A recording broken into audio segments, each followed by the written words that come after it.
Madame la Présidente, Monsieur le Commissaire, par ce rapport, notre commission Régie réaffirme son attachement au Fonds de solidarité de l'Union européenne qui, vous le savez, a été créé en 2002 suite aux lourdes inondations qui avaient affecté l'Europe centrale.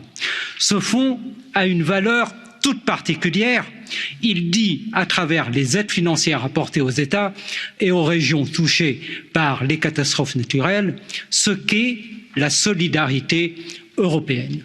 Depuis sa création, il a été mobilisé dans 24 pays européens pour une centaine de catastrophes naturelles majeures et un budget total de 6 milliards d'euros.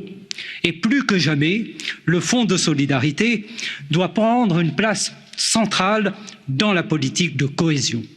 Car nous sommes aujourd'hui face à une nouvelle donne, celle du caractère devenu presque permanent des catastrophes naturelles en Europe. Il ne se passe plus une année sans que les régions continentales, insulaires et ultrapériphériques ne subissent des catastrophes naturelles majeures, que ce soit inondations, tempêtes, incendies, ouragans, cyclones tropicaux ou séismes.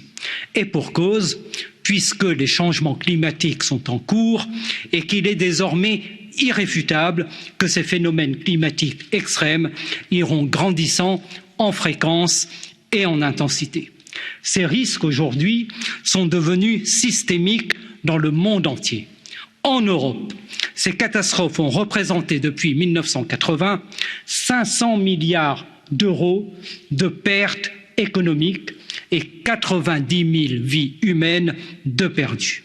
Et cela reste, je crois, tout à fait sous-estimé dans l'ensemble de nos politiques.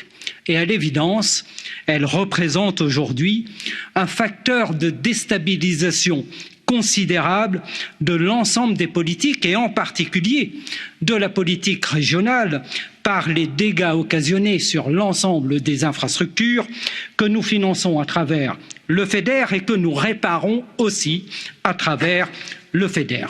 C'est aussi pourquoi, dans nos règlements de la cohésion, nous appelons les régions à prendre en compte l'adaptation au changement climatique dans leur stratégie de développement et dans leurs investissements. Notre rapport souligne aussi les réformes successives qui ont permis à ce fonds de s'adapter de mieux en mieux aux réalités de terrain et à devenir de moins en moins complexe.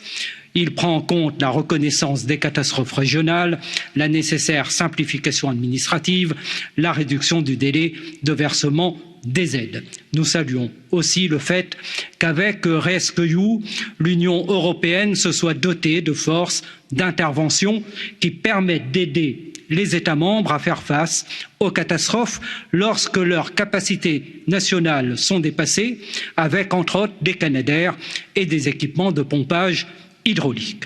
Mais il est temps aujourd'hui, Monsieur le Commissaire, d'aller plus loin et d'engager aussi une réflexion pour couvrir demain les catastrophes sanitaires sans avoir à légiférer dans l'urgence pour faire face à l'urgence comme nous l'avons fait durant la crise du Covid.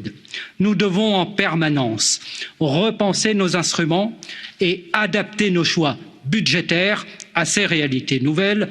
C'est le sens de l'ensemble des propositions contenues dans ce rapport de la commission Régie qui, je l'espère, sera adopté demain à une très large majorité.